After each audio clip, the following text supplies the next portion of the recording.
What's going on, everyone? It is Andrew here for AppleInsider. We've been here tinkering around with iOS 12 for about a week now. We've compiled one of the biggest lists to date of everything new and changed here in iOS 12, so let's go ahead and dive in. To kick things off, let's go ahead and take a look at the stock applications. And we actually have a brand new application here in iOS 12, and that is the new Measure app that uses ARKit to measure things in the real world using the built-in camera. It can automatically detect objects like a poster on the wall, highlight it and group around it. It'll give you the dimensions, both the length, width, as well as the overall surface area. If you don't have just a normal square object, you can actually measure things manually by just adding points, and it'll compute the distance in between them. It is pretty darn accurate as well, so for any quick measurements, this will do just fine. It'll work basically indoors, nothing too large because the entire object has to be within your phone, and you can only be a few feet away. Aside from that, the level has been moved from the actual compass application to the new Measure application. That seems like a little bit of a better home for it.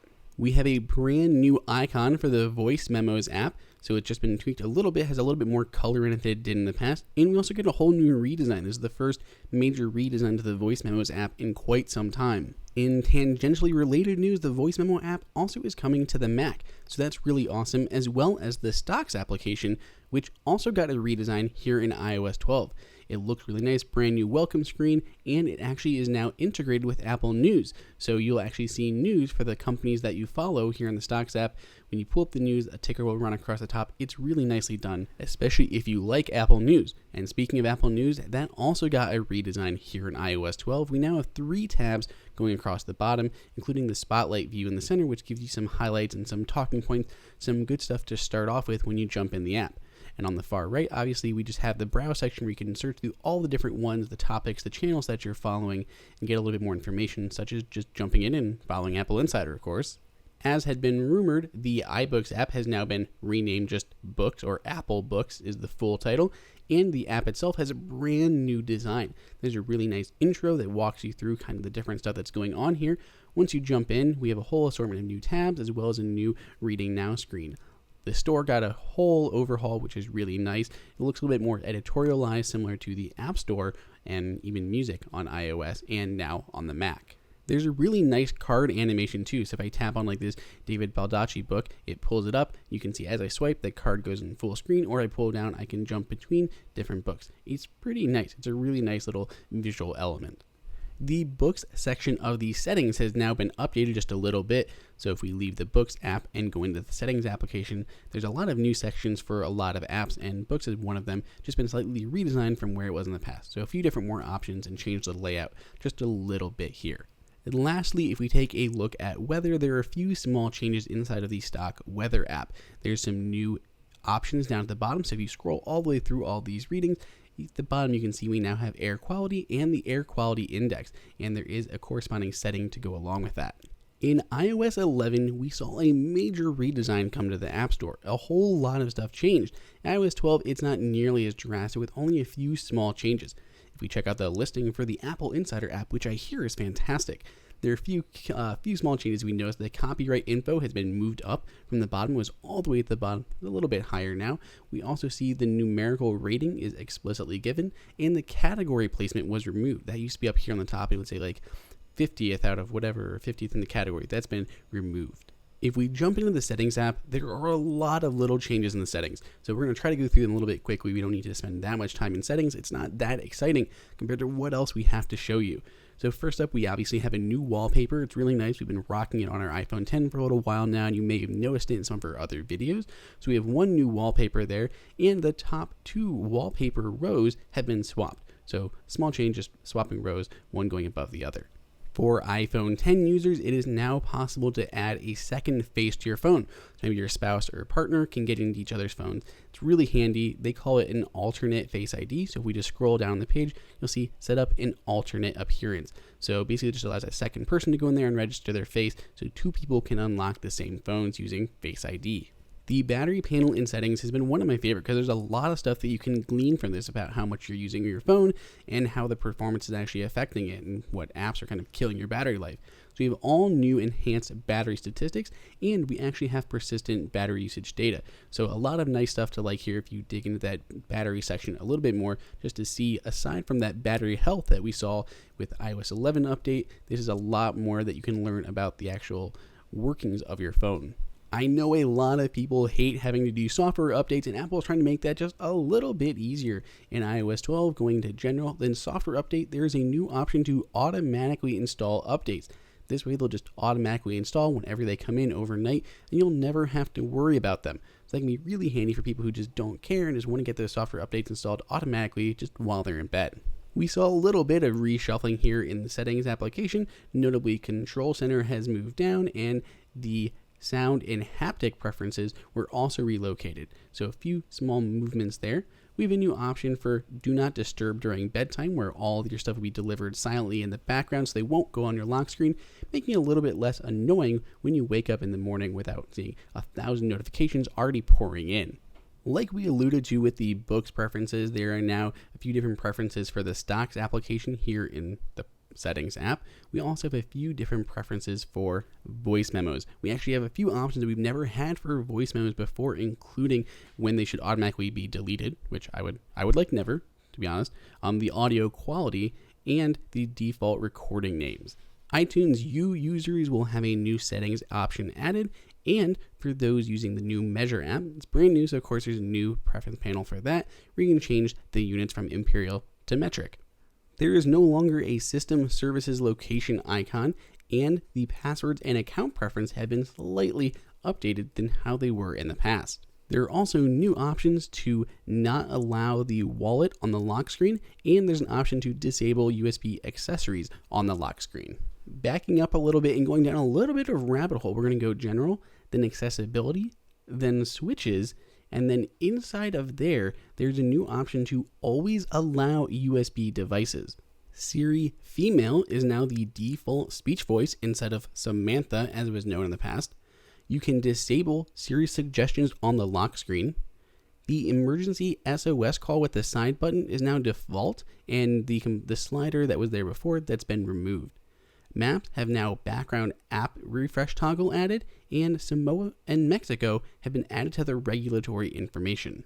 Lastly, we also see slightly thicker sliders throughout the OS. Anytime there's going to be a slider in the settings app, it's going to be just a tad thicker than it was in the past, a little bit easier to see.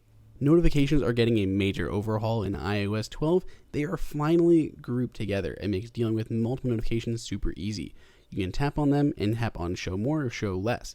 Once you get in there, you can also do a lot more granular control. So aside from just dismissing them all, you can manage them. This is called instant tuning. You can deliver quietly, which means they go directly into Notification Center but don't show up on the lock screen right away, or you can just completely turn them off without having to jump into the settings. There's also some slightly different preferences UI to go along with it. Siri is also a lot more robust now. Hey Siri now works with low power mode. We have a few new accents available. So there is a Irish male accent, an Irish female accent, South African male accent, and South African female accent. Siri is now able to find passwords for you. Just ask her to find a specific password, and she will do the search and open up the settings application, authenticating you with Face ID and getting you in to view them. Siri can turn on the flashlight and turn off the flashlight, something she was oddly unable to do in the past, even though she could do a lot of the other options from Control Center. Another requested feature of ours was the ability to find your devices, and Siri can do just that. I can ask my iPhone where my iPad is, I can ask my iPad where my iPhone is, my HomePod or my Apple Watch where my devices are, and when she finds it, she's able just to make a noise on it. So that way, you're able to listen for it and hear it. It's basically the same thing as using the Find My iPhone app, but you can ask just through Siri. It makes it actually a whole lot easier. There's a new Play Music intent that can work with third-party music apps. Of course, the apps have to be updated, but you'll be able to do things like, say, play some music through Spotify. One of my personal favorite features coming in iOS 12 is Siri Shortcuts. This will live as a standalone app to help create your own shortcuts, but it will also be available inside of settings to create them based on common actions that you already do, like messaging a specific person or visiting a certain website. Shortcuts are quick, common tasks that you do repeatedly, and they can be things like setting an alarm that you do quite often or setting a certain timer, and you can assign a specific Siri command to each of those. Third-party apps can also get in on the fun. For instance, like if you have a tile tracker, I could just say, where are my keys? And it could make the tile tracker ring. When creating a shortcut, whether here in the settings app or in the third-party application, just record the audio that you want to use when invoking Siri. In this case, I want to start a video time call with Max and Vadim, so I can say start a FaceTime call, and Siri will call both of those guys on group FaceTime. On the surface, it seems Siri shortcuts can be a little bit intimidating and confusing to make. Luckily, Apple is taking two different approaches. One, by allowing third-party developers to add the shortcuts right within their app, so it makes it really easy to understand what you're going to be doing, and they're releasing an actual shortcuts app. This is going to be really exciting, and I can't wait to see what developers start to do with it. Siri now is also able to search for photo memories. I can just ask for some memories of Faith and I, and it'll open up the Photos app and find some of those memories. Small change for Safari users, but Fave icons can now be shown in Safari tabs. By jumping into settings and under Safari, we can now show icons in tabs. Moving over to Safari, opening up tabs, you can see the little icons that now border the left-hand side. Makes it a little bit more colorful and easier to identify which sites you're visiting when you open a tab. Messages isn't seeing the huge overhaul that we saw last year, but there's still a lot of things to love. First off, there's a redesigned app strip along the top. Photos have been moved from inside of the camera to an actual standalone iMessage app, allowing you to access your recent photos as well as your entire library. Whenever a message app is made full screen, there's a little name along the top letting you know which app that you're in. Lots of changes are coming to Memoji on the iPhone X and the new feature called Memoji, where you're allowed to actually create emojis that look more or less like you or any character that you wish. Tapping the plus button on the left-hand side will open up that creator where you can get really minute with the details that you adjust, including different hair colors, hairstyles, accessories, tons and tons of different stuff. You can see a few of the ones we made here along the bottom. Any of those that you made, you can go ahead and edit, so you don't have to create a new one each time. You can just duplicate one, make a few changes, or just edit existing ones. You can also see we have tongue detection and wink detection now. Aside from Memojis and the Memoji Maker, we have 4 new animojis coming to the iPhone, which is Ghost, T-Rex, Koala, and the Tiger. Recording time has also been lengthened, going from 10 seconds now all the way up to 30. Should make creating those Animoji karaoke videos a whole lot easier. When viewing things from the Contacts app, there's now a quick message shortcut. There's an updated QuickType keyboard UI. And there's some really cool changes to the actual camera app here in Messages. So it is now kind of like an iMessage app by itself, even though it still has a standalone icon. When you launch the camera app, it goes right into the camera as you'd expect, but there are also these tons of new effects that you can add, including placing an Animoji character or a Memoji character right over your own head, and as you move your head around, it'll track it and stay right on your shoulders. It's kind of a cool effect. There's also a bunch of new filters that you can add to these live photos as you're taking them. There are different text effects, different shapes that you can add, and even stickers from Apple and other third parties can all be kind of overlaid on your images and then shared. It makes it really easy to make it a little bit more engaging. And a lot of these things seem to be pulled from clips, actual Apple's editing fun kind of video app. Once a photo is captured, you can see a few different options down at the bottom, including jumping into markup, adjusting the photo automatically, or adding more effects. Once you're happy, you can go ahead and send it off. Some helpful new changes are coming to the Photos app. There is a new photo search and new For You tabs within the actual Photos application. We have new sharing suggestions, so when we have a memory, such as this one here on top, it'll automatically want me to share that. And if it detects people in those photos, so if it detected Faith in these photos, it would suggest that I share these photos with Faith because she was at that event. There are new album media types, and there's a whole new updated import interface that is a whole lot easier, especially over on iPad. When looking at albums, it also now scrolls horizontally instead of vertically. Of course, there still is vertical scrolling, but in general, it makes it a little bit easier to jump between albums, shared, etc. Another big feature coming to iOS 12 is called Screen Time. It gets its own icon and section inside of the Settings app, and it gives you an idea of how much you're using your phone and where you're spending that time. There'll be a high-level breakdown right here on the top. You can see under Andrew's iPhone how much time I've spent today using my phone. I can get in and view that more granularly so I can see a breakdown a little bit more of where I spent my time throughout the day. Instead of just viewing today, I can also get in there and see where I spent the time during the last 7 days. Now, regardless of whether you're looking at the today view or the last 7-day view, There's a whole bunch of other metrics, including just how much time you spent using your phone. It'll break it down into different categories that you spent the time in, and as you scroll, you can see the apps that you use a lot, the different times that you spend throughout the day, how many times you actually pick up your phone, how many notifications come in. All this information, which is really handy, kind of gives you a better idea of how much you're using your device. And to give you quick access, there's actually a notification center widget, but that wasn't really working for me, at least at the moment. Going along with screen time, we have downtime. This helps you get a little bit of a rest from your phone. By turning that on and scheduling it through certain hours, it limits you to certain apps and helps you get a little bit of a break. You can whitelist certain applications, so by default the phone, messages, and FaceTime are all whitelisted, but you can get in there and allow others, like maybe I want to make sure I can still access Activity or Dexcom to view my sensor. Once downtime is enabled, and you can see all the other apps are disabled at the moment. So if I try to get into one like Dexcom, it gives me a warning saying my time limit has been reached for the day. But that can still be overridden. You're not completely forced out of an app and there's nothing you can do. You can simply tap on the ignore limit button and you'll have an option to either ignore it for the rest of the day or get a reminder in 15 minutes. These app limits as well as restrictions can be really helpful for kids as well, preventing them from accessing things they shouldn't be accessing or making sure that their gaming time and others are restricted to only certain hours and for certain amounts. FaceTime users can rejoice because FaceTime now works with groups, known as group FaceTime, allows you to take video or audio calls with multiple people, up to 32 in fact, all at the same time. In our testing, it was a little bit funky trying to get everyone to connect, but we are still in an early beta, so this should be really exciting as it comes down the pipe. Going along with simply supporting up to 32 people, there's a whole new UI change. The app has been a little bit tweaked, and when multiple people are in the app, the interface will change based on how many participants in the call. I can see Max and Vadim right here. Tapping it brings it up a little bit back so I can see each of the different faces as well as controls along the bottom.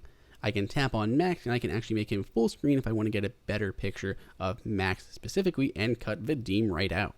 Going back to bringing up those controls, if I tap on the little ellipsis in the bottom right hand corner, I can see a few different options that we didn't have in the past, including messaging all participants in the call.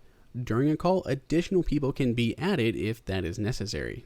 We saw some really cool camera effects over in the Messages app, and I'm happy to say all of those have made their way to FaceTime as well. So while you're in a live FaceTime call, you can throw some Animoji or Memoji right over your head and carry out the conversation as yourself, or a very fictitious looking version of yourself, or any of the other common characters that we've seen for quite some time, or the new ones there on the right. Live filters can be added, giving you a little bit of different perspective as you're carrying out the call. You can change these up, which is pretty neat. Just like in messages, stickers, shapes, text can all be added as well into the background or just overlaid on top of your video. This actually starts to make it feel a little bit more like Snapchat. Obviously, it's a far away thing from Snapchat, but it starts to make it feel more social and a little bit more fun to have these FaceTime calls. Here you can see Vadim has thrown an Animoji head, some filters, some stickers all in the background, and they're all sticking into their location and moving, kind of using ARKit. Group FaceTime works not only on iPhone and iPad, but on the Mac as well. And you can actually accept the call as audio on your Apple Watch and then transfer the call to your iPhone when you get in a better location to jump on the video. Music, there's a few cool optimizations here for users. My favorite of which is the ability to search by lyrics instead of a song title or artist. By putting in that lyric, you can see, oh, I'm looking for You Don't Know Me by Ben Folds. When that song is playing and I lock my phone, taking a glance at the lock screen reveals a darker UI for that now playing panel. It still looks a little bit funny in my opinion, but maybe that'll get changed as we get closer to release. Artist pages have gotten a little bit of a tweak, a little bit more information and some changes there. There's also a new featured radio station section. Jumping into the radio tab, we can see featured stations. There were only 4 for me at the moment, but I can see this building out over the long term. HomeKit users got just a few small changes this year compared to last year where there were a lot of new accessories and automations added. This year we only have one new accessory type, which is remote, and they're able to work with things like the Apple TV and can even access Siri. Looking to the HomePod, the personal request preference has been moved from being in the kind of general whole home to now in the actual HomePod itself. Also, the panel that used to say details now has been replaced to say settings. So when you access an accessory, it just says settings instead of details because that makes more sense. There's a new icon in the top left-hand corner. Instead of like the compass arrow, it has now been replaced to a home because that's really what you're accessing your home data. There's a new notifications section here. This could just be easier to enabling notifications for certain things like camera motion detectors or doors being unlocked. These same things were here in the past, they've just been reorganized into that new section inside of the whole home. On the iPad, we have a redesigned status bar. The center is now opened up, possibly for Face ID in future models. We also have the date included in the status bar as well. We have some new iPhone 10 inspired gestures, including being able to swipe down from the top right hand corner to access Control Center. Any users who have an Apple TV will also see the Apple TV app added to Control Center by default, so they don't have to worry about adding it themselves. Other gestures include the ability to swipe up from the bottom to go to the home screen, as well as to use one finger to quickly switch between applications, very similar to on the iPhone 10. The 4-finger gestures still work, but it is pretty nice to be able to access Control Center and everything else just with one finger. Makes sense, especially going between an iPhone 10 and an iPad. You kind of mix up the gestures just sometime out of muscle memory. Screen recording has a slightly updated UI. Opening Control Center, tapping on Start Screen Recording. Now you'll see an icon appear in the top right hand corner of the status bar letting you know that a screen recording is currently happening. As usual, once you tap on that, it'll let you know that the screen recording has stopped and that the recording has been saved to the Photos app. The iPad got a few new apps here in iOS 12, including voice memos and stocks. You can see again that new UI looks very similar to the iPhone and the macOS counterpart. Stocks got its first major redesign that we already looked at, and it is here on the iPad as well. You can see the stocks on the left with the Apple newsfeed over those relevant companies on the right-hand side. When using the on-screen keyboard in the past, you could use 2 fingers to act kind of as a cursor control. You could move it around and move your place in the text. Now that'll work simply by long holding on the spacebar. Hold down with 1 finger and you can now move the cursor back and forth through your text. There's also some new improvements to importing and managing raw photos on your iPhone and iPad and editing them on the iPad Pro. Further optimizations give us the ability to force quit apps without actually having to hold down on them. We have a new 3D touch shortcut on the camera app that'll jump you into the QR code reader. And of course, it's just taking you into camera, and it would do this by default, but it gives you a little bit of a launch screen letting you know what QR code support means. To go along with that, if you 3D touch on the camera icon in Control Center, you still have that QR code shortcut there. The Notes app has a 3D touch shortcut to scan documents. Previously, we had the option to customize Control Center. You could jump into the Settings app and add or remove different controls based on your workflow and even adjusting the order. In iOS 12, we have one new addition to the list, which is QR code scanner. And what's kind of funny is it just does the same thing as jumping into the actual camera itself, because you don't have to put it into QR code mode, but it does stand as a standalone icon, and it makes it a little bit more easy for people to know that it's there. When looking up words either straight through 3D touching and hitting look up or asking Siri, there are new English dictionaries and there's a new English thesaurus available. There are new Siri suggestions, including opening links, so it'll pop up right from Siri Spotlight search and offer to open different links for you, ones that you access frequently. If you use reachability on the iPhone 10, there's a few really handy improvements, including the ability to scroll within reachability when it's enabled. There's a new chevron on top of reachability that kind of changes. You can access Notification Center all while within reachability, all of which makes it a lot more usable on the iPhone 10. There's new extended email previews when on the lock screen and in notifications. Markup has a whole host of new colors. There's a new color picker, makes it almost impossible to not find the color that you're looking for. You can also change the markup thickness and opacity. Dictation now works with third-party keyboards. There's security code autofill, so it'll automatically take that one-time password that you've gotten and automatically fill it in for you. You can airdrop passwords. Don't worry, these are fake ones just for this quick demo here, but you can airdrop passwords right from the password section of the Settings app. It'll now warn you about strong passwords and encourage you to use stronger ones. There is a password API for third-party password apps. There is a new password reuse auditing system. The podcast app has a few new options in settings, which allows you to actually change the functions of the skip forward and skip back buttons. You can change the length of time for both of those. There's also remote control skip support now for podcasts. When accessing an iPhone 10, it's a little bit easier to try Face ID again. If at first it doesn't recognize it, simply a swipe up again from the bottom will allow it to rescan your face, making it a little bit easier just to access that if it misses it on the first go. We have a form of screenshot prevention. So if we have an iPhone here, we try to screenshot right from the lock state, it will not work. So that's kind of if you have your phone, you go to wake it up and you press those buttons at the same time on accident, it won't do it. When the phone's on, it'll screenshot, but when it's off and you press the volume up and the power at the same time, it will not screenshot. For accessibility users, there's a new Live Listen Control Center hearing shortcut. Also in Control Center, the brightness control has a new animation to it. A little bit hard to see, but the sun kind of going up and down as you're increasing and decreasing the brightness.